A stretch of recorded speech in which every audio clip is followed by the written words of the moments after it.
গাজার পর এবার ফিলিস্তিনের অধিকৃত পশ্চিম তীর জুড়ে ভয়াবহ হামলা চালাচ্ছে বর্বর ইসরায়েলি বাহিনী। সর্বশক্তি দিয়ে লড়ে যাচ্ছে ফিলিস্তিনি যোদ্ধারাও। তাদের হামলায় ইসরায়েলি কমান্ডার সহ 4 জন নিহতের খবর পাওয়া গেছে। রবিবার পশ্চিম তীরের দক্ষিণের শহর আল খলিলে হামাসের অভিযানে অন্তত 3 ইসরায়েলি পুলিশ নিহত হয়েছে। ইসরায়েলি সূত্রের বরাত দিয়ে প্রেস টিভির এক প্রতিবেদনে জানানো হয়, রবিবার সকালে হেব্রনের উত্তরে তারকুমিয়া শহরের চেকপয়েন্টের কাছে 35 নম্বর রুটে একটি গাড়িকে লক্ষ্য করে বন্দুক হামলা চালালে 2 ইসরায়েলি নিহত এবং অপর একজন গুরুতর আহত হয়। আহত ব্যক্তিকে হাসপাতালে নেয়ার পর চিকিৎসক তাকেও মৃত ঘোষণা করে।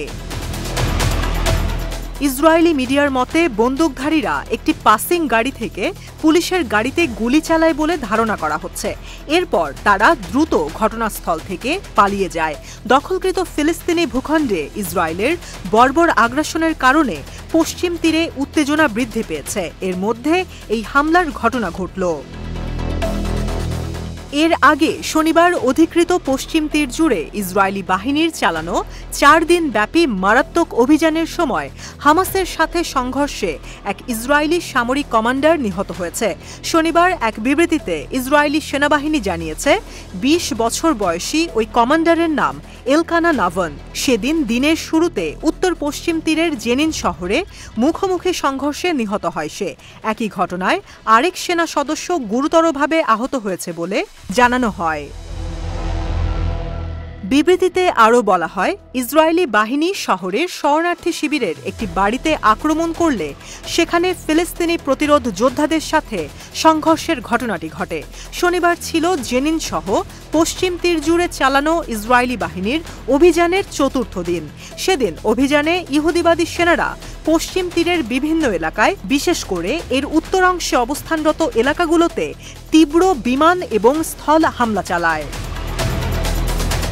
শনিবারও গোয়েন্দা বিমান ইউনিট সহ ইসরায়েলি বাহিনী শহর থেকে শহরে, শরণার্থী শিবির থেকে শরণার্থী শিবিরে শক্তিশালী অভিযান চালিয়েছে।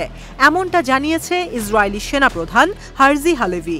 4 দিনের এই ইসরায়েলি অভিযানে এখন পর্যন্ত অন্তত 22 ফিলিস্তিনি নিহত হয়েছে। এদিকে ইসরায়েলি গণহত্যার প্রতিক্রিয়া জানিয়ে হামাস সতর্ক করে বলেছে, দখলদার ও যুদ্ধবাজ নেতানিয়াহুর সরকার অবরুদ্ধ গাজায় গত অক্টোবর থেকে এ পর্যন্ত চালানো গণহত্যামূলক যুদ্ধকে আরও প্রসারিত করতে চাইছে। যে আগ্রাসনের মাধ্যমে বর্বর ইসরায়েল এখন পর্যন্ত অন্তত 40,700 ফিলিস্তিনিকে হত্যা করেছে। অন্যদিকে গাজায় হামাসের সহযোগী ফিলিস্তিনি ইসলামিক জিহাদ বা পিআইজে ঘোষণা দিয়েছে, ইসরায়েলি আগ্রাসন ও দখলদারিত্ব থেকে ফিলিস্তিনিদের মুক্ত করার ক্ষেত্রে হামাসের সাথে কাজ করবে তারা। প্রয়োজনে হামাসকে যে কোনো সাহায্য করতে প্রস্তুত তারা। গোষ্ঠীটি বলেছে, ইসরায়েল তার লক্ষ্যগুলো অর্জন করতে পারবে না। আমাদের ভূমি থেকে তাদেরকে পুরোপুরি উচ্ছেদ না করা পর্যন্ত আমাদের প্রতিরোধের মনোবলকে কেউ ভাঙতে পারবে না।